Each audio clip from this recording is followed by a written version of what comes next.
Estime de soi rationnelle.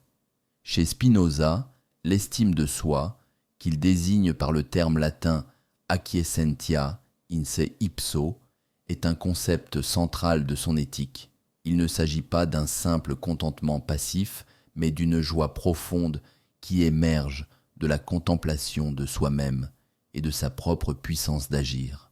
Cette notion est si fondamentale que Spinoza la qualifie de la chose la plus haute que nous puissions espérer.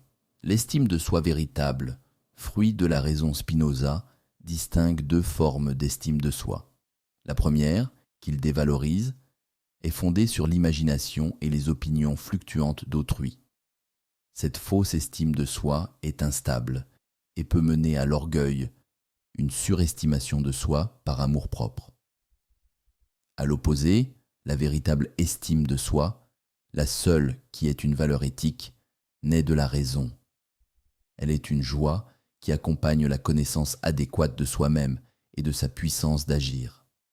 Cet état de contentement intérieur est stable et authentique car il ne dépend pas du regard des autres, mais d'une compréhension rationnelle de sa propre nature.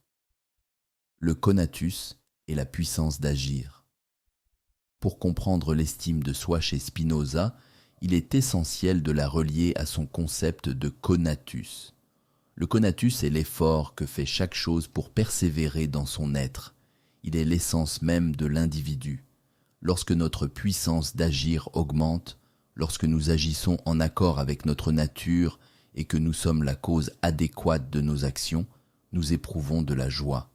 L'estime de soi rationnelle est précisément cette joie consciente d'être sa propre cause. Le désir, cupiditas, chez Spinoza, est le conatus même, en tant qu'il est conscient de lui-même. Ainsi, le désir de s'estimer soi-même de manière juste est en réalité le désir de développer sa puissance d'agir et de devenir plus actif et autonome. Joie, tristesse et affects fondamentaux. Dans la philosophie spinoziste, les affects fondamentaux sont la joie, la tristesse et le désir. La joie est une augmentation de la puissance d'agir, tandis que la tristesse en est une diminution. L'estime de soi, étant une forme de joie, est donc directement liée à l'accroissement de notre perfection et de notre capacité à agir. L'amour de soi et la béatitude, Spinoza utilise indifféremment les termes amour de soi, amor sui, amour propre, philotia et satisfaction de soi, acquiescentia in se ipso.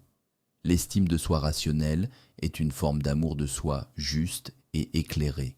Cette satisfaction de soi-même, lorsqu'elle est fondée sur la raison, est la plus haute vertu et conduit à la béatitude, qui est le salut et la liberté véritable.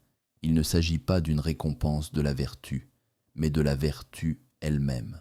L'homme libre, selon Spinoza, est celui qui vit sous la conduite de la raison et qui, par conséquent, éprouve cette estime de soi stable et durable. Il ne pense à rien de moins qu'à la mort, car sa sagesse est une méditation de la vie.